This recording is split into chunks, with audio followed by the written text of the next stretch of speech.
kwa sababu ya ukosefu wa chakula, watu waliwahi kula hata mafi yao. So kusema kweli, huwezi nilinganisha nzige ama locust na kinyesi ya binadamu. Kitu ni kitu mzuri sana because kama siwezi kula direct, naweza kula indirect. The pastoral community, they will not accept locust as a food, but slowly by slowly it will be introduced and they will accept it. Why don't we harvest and create this awareness and capacity so that those who have fallen out of pastoralism because of drought can now harvest or can farm insects.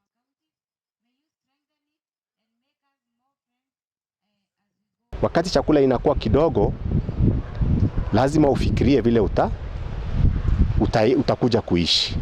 Okay? Kwa hivyo mimi naona hii hali ya kukula nzige ama locust sio sumu, ni chakula. Chakula ni kile ambacho unaingiza ndani, unamaliza njaa, alafu mwili pia ipate madini, uendelee kukua na watoto pia waendelee kukua na afya. Tukiwa na innovative way of doing it na hiyo product zake zilishwe kwa kuku na hata wanyama wetu wengine, tayari hii shida imeweza kutuonyesha maneno mingi, kwa sababu jamii tayari ilikuwa inapikia hata tuseme wanyama hizi ndogo kama mbuzi wanatuangiwa mahindi ama hiyo chakula cereals zingine ndio waweze kusurvive. So hiyo ni njia moja already tunaona kama inawezesha mifugo hata iweze kupata faida. Nafikiri kwa hiyo njia italeta biashara. It will change the livelihood of our people. We are pastoralists by nature. Now we will tell our people to change their lifestyle because a new product has come up actually. This locust, which used to be causing a lot of problem to our people when during that time, now it will be harvested and put into a use either as a food supplement or it can also be used as fertilizer. Tulikuwa tumepelekwa training kuhusu eat locust. So tulienda Icipe, tulifunzwa, tulionyeshwa venye locust huwa zinafugwa, tukaonyeshwa pia kuhusu black soldier fly na pia crickets. So wakati wa kwanza nilipopelekwa pale nilikuwa nashangaa sana nitakula aje hii kitu. But baadaye after kunifunza, niliingia mafunzo kwa muda wa wiki mzima.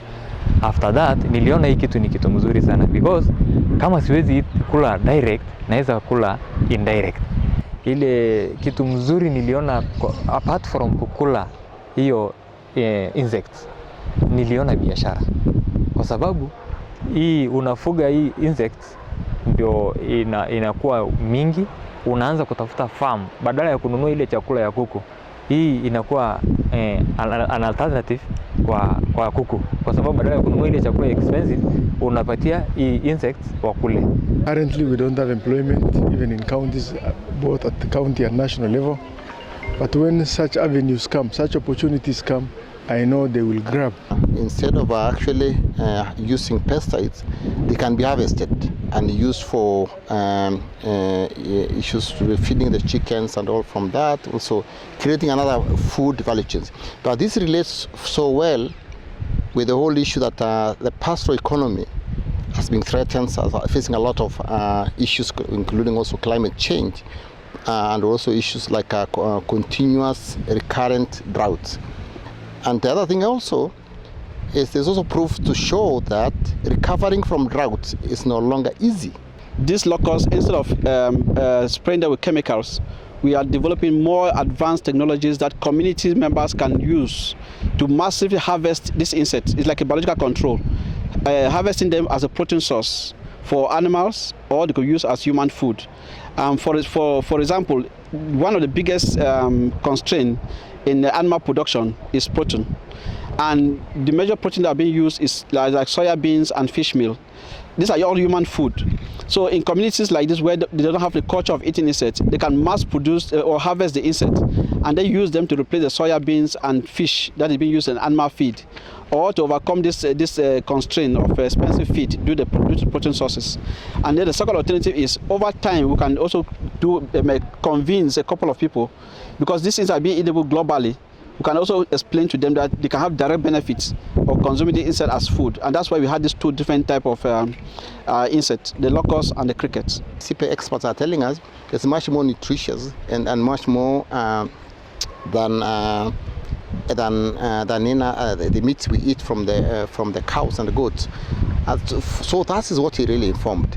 The recurrent droughts, the kind of frustrating situation we see in northern Kenya about drought and leaving people with no options. It's not that there is no options. There are options, but they are not being explored. Not to say that the pastoral economy will be weakened, but it now indicates that there will be less of active pastoralism, and the question is, how do you deal with people dropping out of pastoralism? This is one of the options.